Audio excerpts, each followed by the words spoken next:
Welcome back to Redneck's Dirty Hands. I'm Pete, and today, if you're looking for a reason or an excuse to watch this video, I'll give you 350 reasons why. Right there, Yamaha Banshee 350. She's a nice one. Let's check her out. Yeah, that right there, that's my buddy Cody's Yamaha Banshee 350. We were sitting here one night having a beer, as we usually do. It's always beer time around here. But yeah, we were having a beer talking about, some of the videos I was making and all that. He's like, hey, I got my 350 Banshee. I should bring it down for a video. I was like, yeah.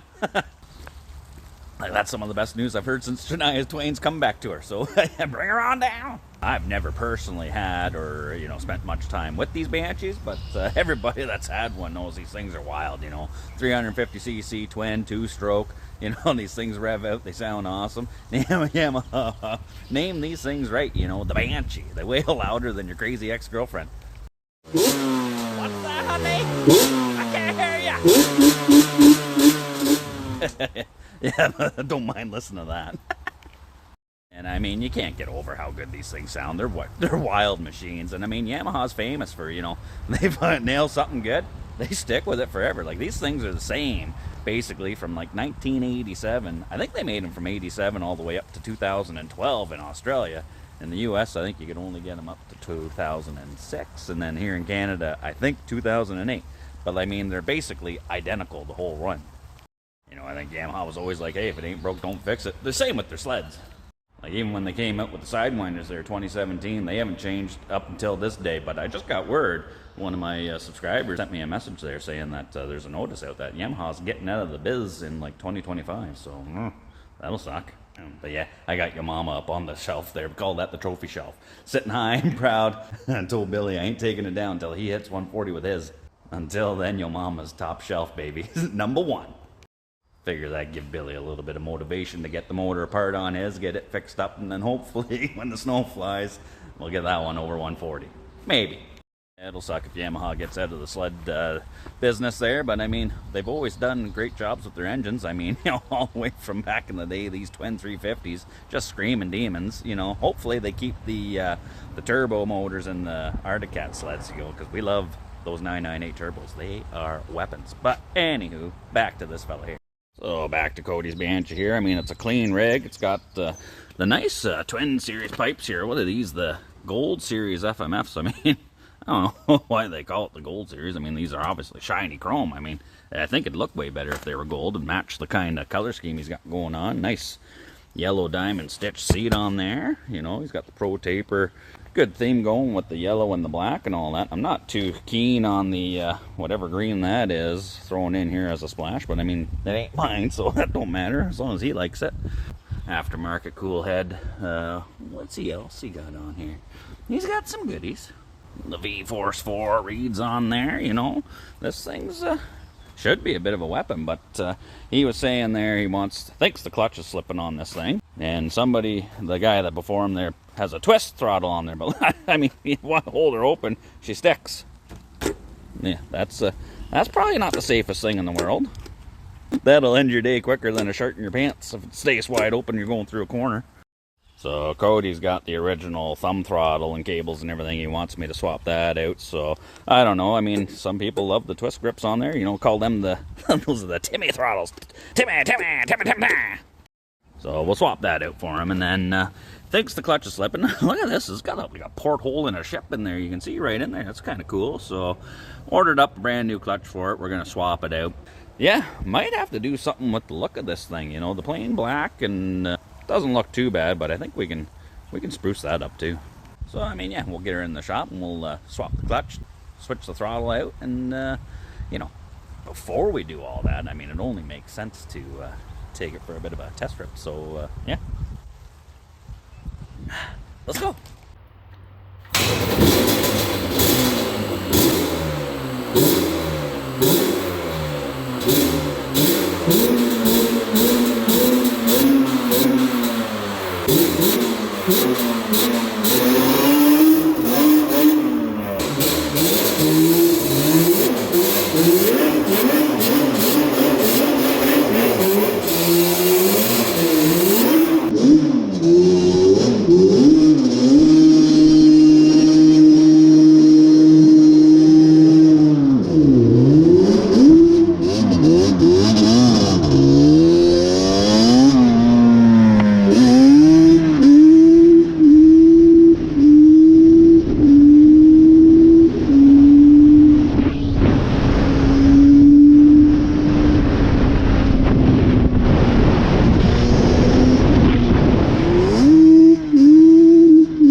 She's a nice one.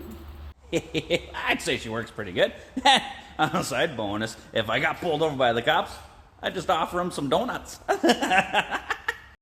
yeah, something definitely seems weird. Like, it just flies through the gears like instantly. It takes off, it's got a bit of pull and all that, but then you got like nothing, you know. I don't know if the clutch is slipping. The tires are definitely slipping. But yeah, the way that everybody goes on about these Banshees being beasts and all that, you know, a little lackluster for me. I mean, it's got some pep and whatever, but it just seems to top out way too quick. So we'll see. We'll tear her down, drain her out, and get that cover off, check the clutch out, and then we'll change the throttle on it, and you know, do all their other stuff, and take her for another rep. So yeah, crack a cold one, and let's pitter patter. Let's get at it. I'm probably gonna unbolt the Nerf bar here. It's only 2 bolts holding this thing on, so pull it off so I can get right in tight to her. Oh yeah. So first things first, we'll pull this freaking Nerf bar out of here if we can.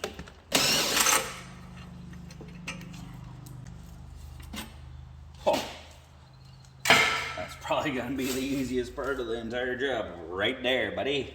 Let's snap this guy off of here. Don't lose that Jesus clip. We call that a Jesus clip because if you fling her off and she flies across the room, like, Jesus, where'd that go? Spend the rest of the day looking for it, which, you know, always sucks. Just like so. We're gonna have to pull this Allen key. Oh, getting ahead of myself. Let's get her draining while we're doing all this. I just got a 4-liter jug. I just cut the side out and make a makeshift drain pan. Then take a 11/16 or 17 mil wrench. Get on the drain bolt there. Snap her loose.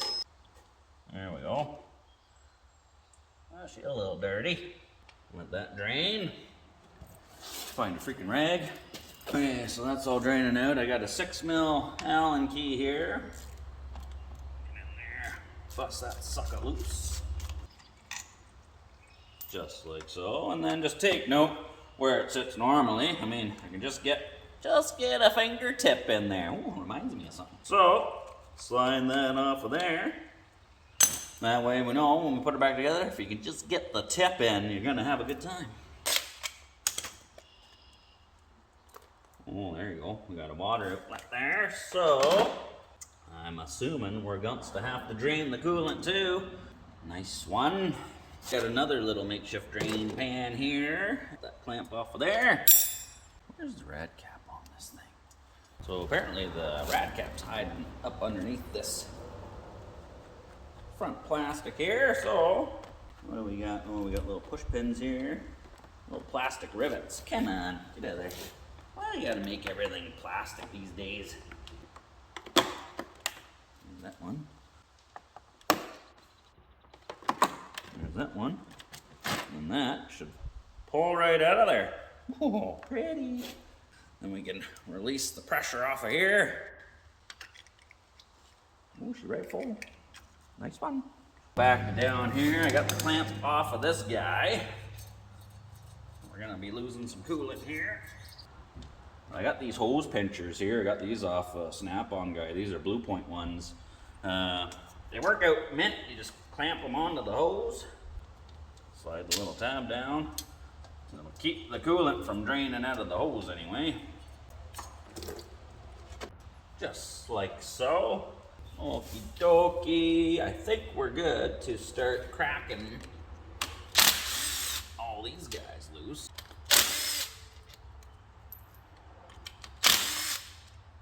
And then we should be able to just support the kickstart shaft. Give her a bit of a wiggle. Come on. There we go.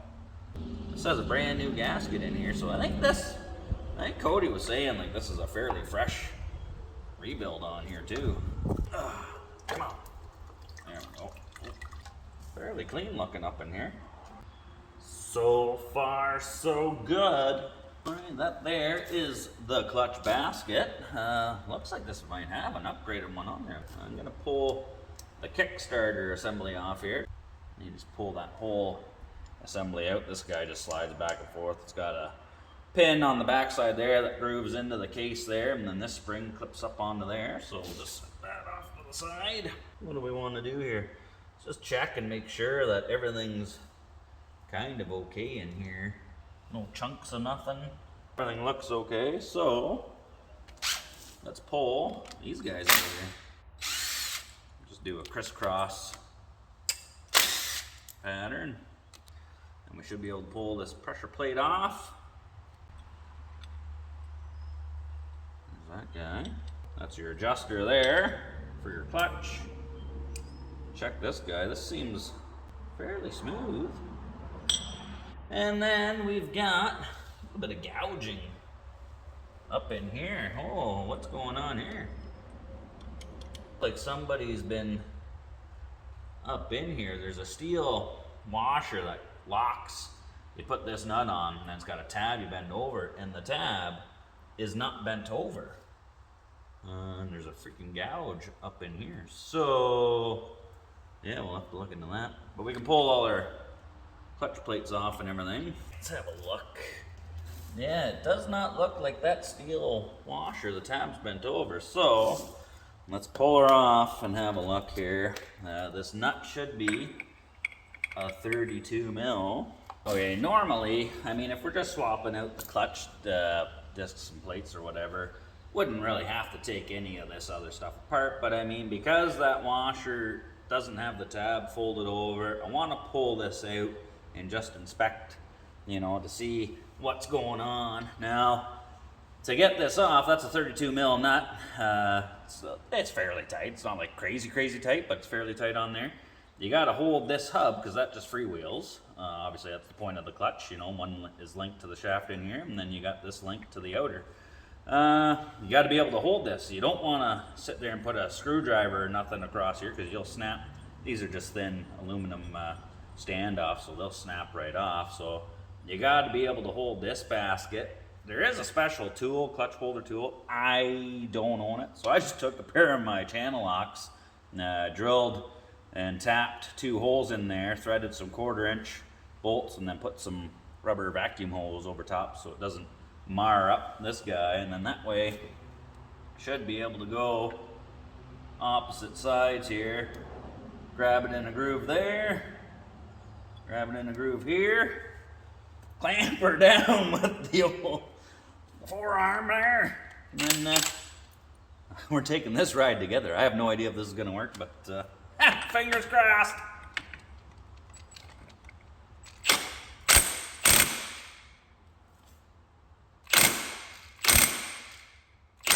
Come on.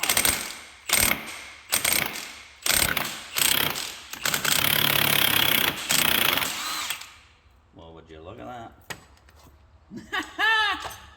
Homemade clutch holder tool. Beauty. So then there's that washer. Ooh, and that washer is in bad shape. It's got a crack. She's split there. There's the basket piece. There should be a thrust washer. Yeah, it's stuck onto the back of here, so that would be sitting on there like that. That's got a bit of a gouge in there. And you can see there's a bit of wear on here where the clutch plates were. And this guy should come off. Check the brass bushing. Everything looks fairly new. This is a brand new Wiseco Performance product, so somebody's been in here and done all this.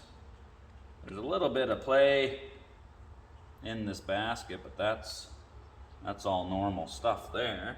So I mean, I got everything out, and this clutch is brand new. Like these fibers are brand spanking new. Tons of material up on both sides. I mean, it doesn't look like there's a lot of material on there, but that's how they are, brand new.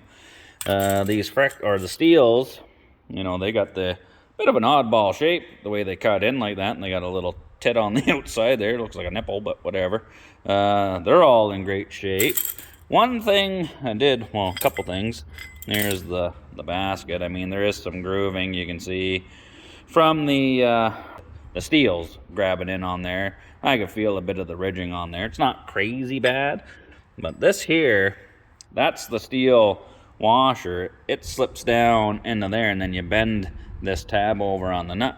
That's the original one. It's got a crack. Whoever was in here, you know, reused it, and instead of bending the tab down, yeah, they took a center punch and punched it down on to the shaft, onto the threads, you know, which that's a bit of a dick move, you know.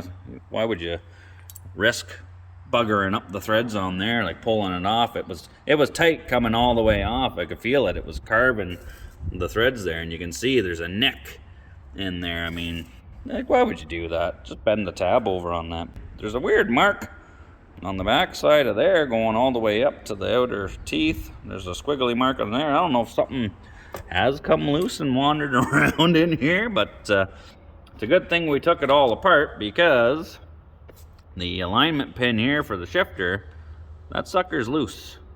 You're not supposed to be able to move it like that, and the tab here is just free balling, so we're going to have to adjust all that up. We got to set the distance. You can kind of see, well, it's a little hard to see. There's one pin there at the bottom, another pin at the top. You want the distance from these guys to be equal from the bottom pin to the top pin, so we'll have to get in there and adjust all that up. In here, we'll get underneath this steel tab. Now this is an eccentric, so you can see as I move that, it moves this guy up and down. So we're gonna back this nut off a bit. I gotta pop this little clip off here. That guy there. And the little washer. That gear off. I just dropped the backer to it. Where the fuck did that go? I think it went down into my freaking ball. Oh man, it's in the oil. Alright, we'll have to look for that. And then that way now, at least, I've got this guy adjusted and locked down so it's equal distance from pin to pin.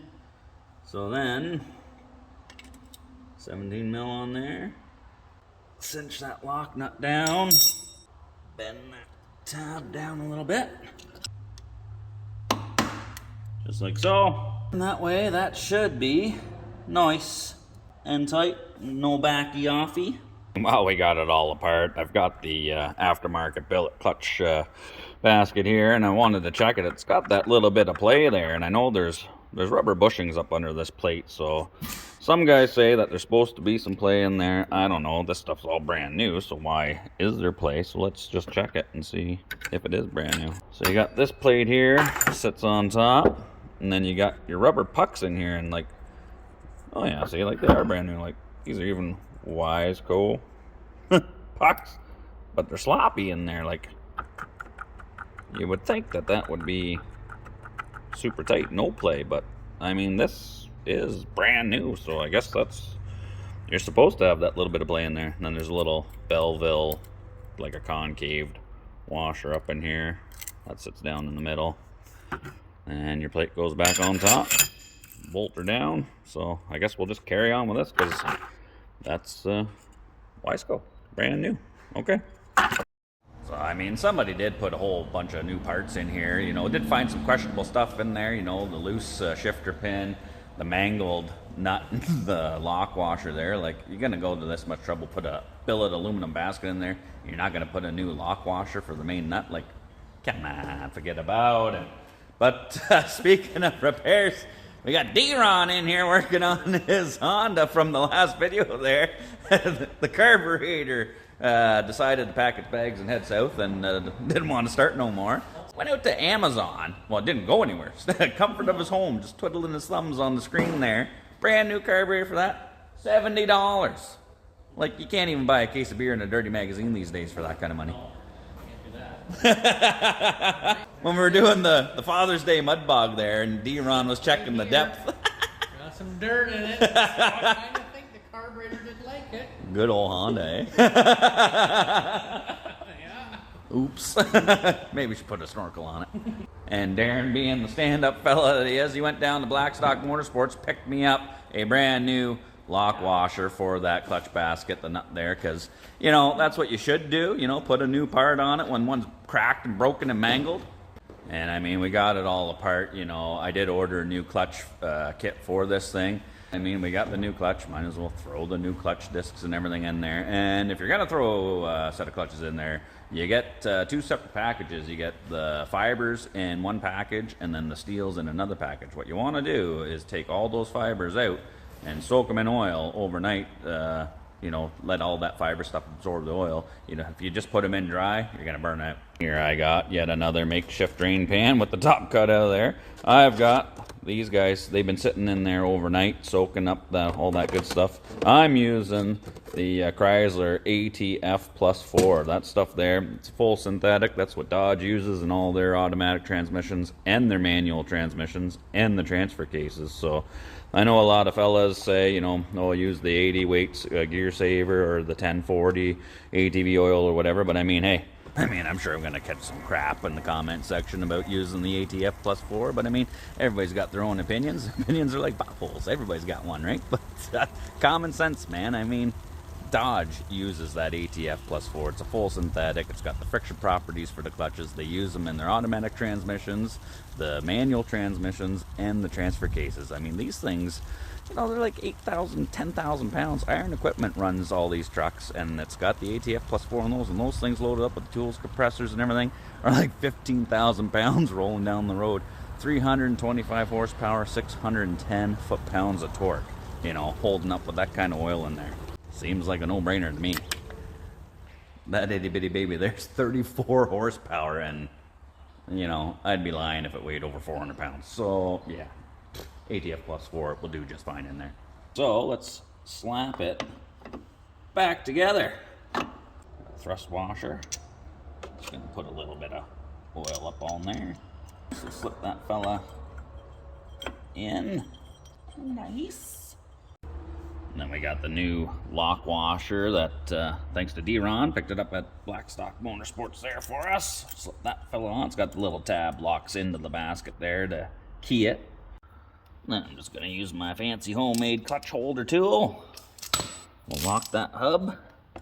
And I'm going to crank this nut on by hand just to see if the threads on that feel buggered up at all from whoever before freaking punched the threads in on this thing. Which is a little tight. Okay, we got the nut on there. Didn't feel too bad going on there. I think she'll be good. So, according to the old interwebs there, this gets torqued to 66 foot-pounds. Hopefully I can hold it. Oh, yeah. That is a dandy of a tool there. And now that we got that torqued in there, then we can take our screwdriver and bend that tab down. Bit of a bugger to get in there straight on it, so bend her down with the pliers here. Give her a tippy tap just for extra insurance. Beauty.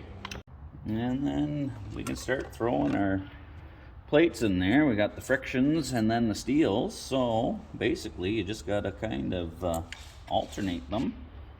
Obviously you put a friction first because you don't want a steel one riding up against the end there, and then you don't have to soak the steel ones, you know, you just got to throw them on. These ones have that same funny, we all know, every guy knows what that looks like, but I don't know if it matters if you got to clock them different positions. So I think what we'll do is there's 6 of these guys, so we'll just alternate, put one up to the top and then maybe put one down and then one left, one right, and we'll just split the difference on them all, right?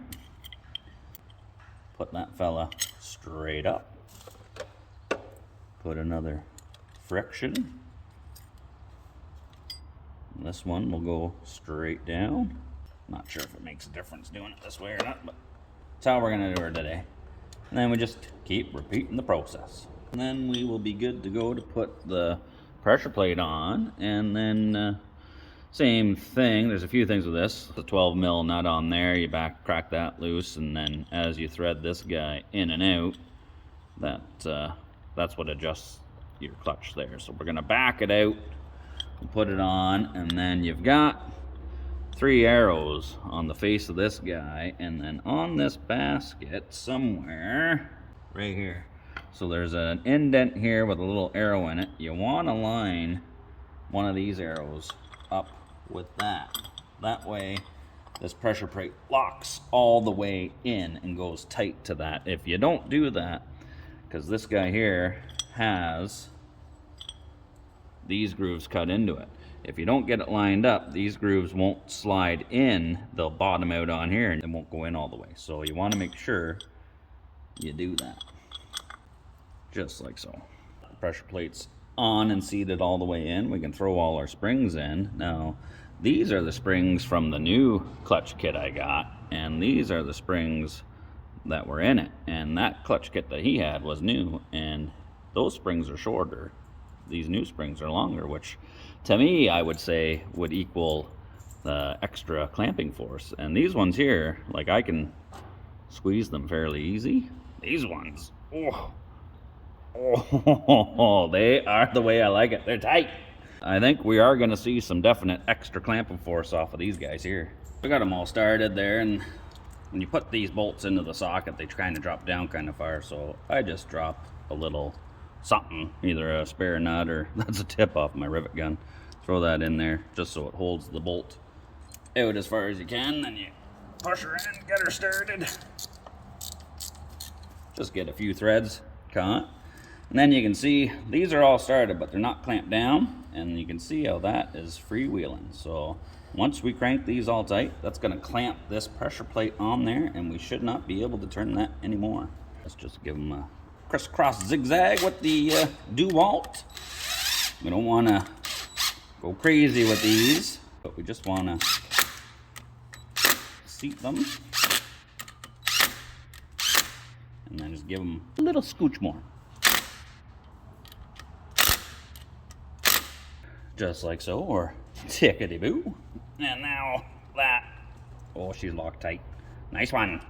Now we just got to adjust the clutch. Now to be able to adjust that guy, we got to come to the other side here. And on the top of the case by the clutch lever, there's your clutch lever there. On the case, there's a triangle mark, and then there's a little tip on there. So you want these basically to line straight up. So what you do is you push and hold that over, and then you thread in that Phillips screw, the adjuster part, until these line up, and then you lock her down.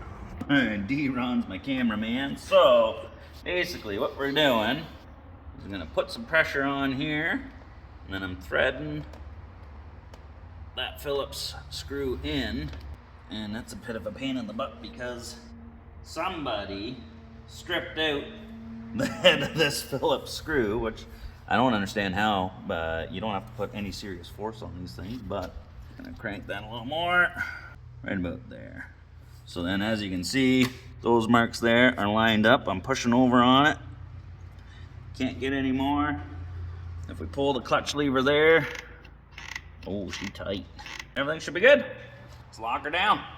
Now let's throw our kick start back in there. Yeah. Throws out, goes back, beauty.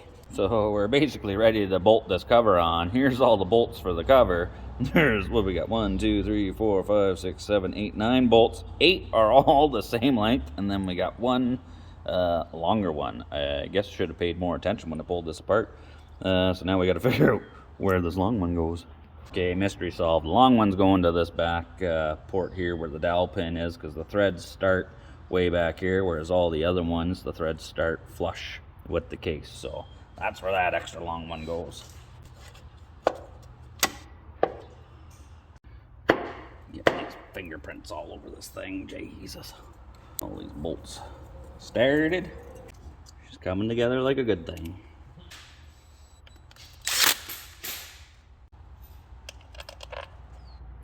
Oh, that's all back together. We just got to get all our fingerprints off of here.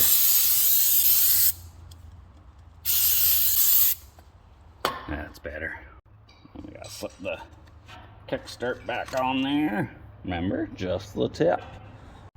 Alright, now we can top her up, and the Japanese, they make her nice and handy. They got it written right on here, 1500 centimeters cubed, which centimeter cubed is equal to a milliliter, so 1500 milliliters. Give her a splash. There we go. And she's coming up on the sight glass there. That's about 1.5 jugs, which is pretty darn close to 1500. Clutch and the cover's all back together. Now we got to move on to the twist grip, and here comes the old co-op kid Connor. This young lad here has bought himself a brand new, it's 2024? Yeah. 2024 KTM 300 fuel injected, wicked awesome dirt bike, race bike. Yeah. So I said, this thing here, now that we got the new clutch and everything, it's gonna roast you. So what do you think? It'd be close. Oh, 350 against the 300? Yeah. I think she stands a good chance. But we got to swap out this twist grip.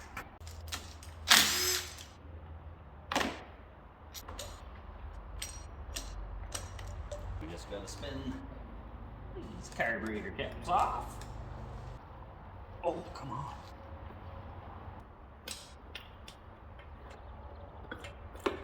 Just like so. There's those guys, and then we just got to pull the slides off of here. Okay, so to swap these out, we got to get the slides and the springs and everything off. So I've already done the one side there. So all you got to do is you pull your spring all the way up off of the bottom there. Then there's a steel clip inside. Get it to fall down there, and then loop your cable out. Come on. Just like so. So now, as you can see, that groove there, your cable drops down, locks into that, and then this steel clip goes down and holds it in. Alright, I got the new cables run through there. Already got the one on there. It's a bit of a pain in the butt to do, but JP's here to give me a hand, so put the new spring over top and press it as much as you can. I kind of hold her with one hand, pinch that down there. So then you just gotta drop it down, hook it in there, and then I'm gonna hold it. JP's gonna hook that around, get the groove in.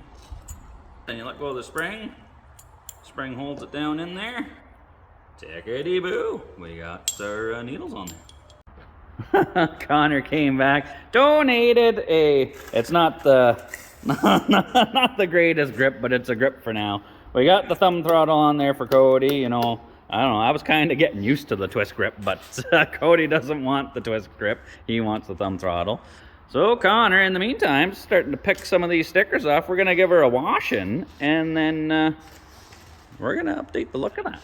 Everything's done. The clutch is done. The throttle's done. The only thing is we got to get it looking good. So the co-op kid and I, Connor, we're going to enjoy a beer, tag team this little girl, and make her look good. Cheers, buddy. Now there you go. Now that's a sight for sore eyes. A blind man would love to see that right there. All right. Well, I don't know about you, Cody, but I think she looks mint. And you know, we kind of played off the original because he already had that yellow Banshee sign on the front there, you know, the Pro Taper thing. And then you can't really do much about that lima bean green, the clutch cover and all that, the hubs and all that. So I told my buddy Nick at Nick Dirt Designs, he's the one that does all of our stickers and the wraps, to come up with something cool with the original, because Yamaha back in the day was always yellow and black, right? So, I mean, I think it suits the Banshee just beauty. And, I mean, we got our logo in there. We got the Yamaha, the tuning forks on there. I mean, nobody's going to mistake the fact that she's supported by Redneck's Dirty Hands. And, of course, he's got that diamond stitch with the yellow seat. So, kind of made the decision to go with this color scheme. Pretty simple. Mint. She looks sweet. The big question now, though, is she fast? Connor thinks he's got something way faster. How many modes does that have? 2 modes, slow and go. And I test rode it in the slow one, and that some bitch dangles that front tire in every single gear. So I don't know. I think I'm gonna have the advantage because this thing I don't think this is much of a dangler. I think I'm going to get the whole shot on you. You're going to be wheeling down the track, and I'm going to be going straight by you. We'll sit on the gas tank. Well, I guess that's why they stretch the seat all the way up there, eh? Yeah. All right, let's get her done. That thing looks beautiful out in the sun, by the way. You got a nice Banshee, Cody. Connor's ready to rock and roll, and McLean Ski was nice enough to come down and mow the hayfield there for us, so we got a bit of a strip. So we're not going to be pulling like crazy speeds, I don't think. We're not going far distance. It's about 500 feet here that we can hold it, and then Connor's a little worried. Thinks he's going to be launching her to the moon off the hill there, so we'll try, and that's the finish line, I would say, right there. So yeah, let's grip her, kick her, and see if they dangle.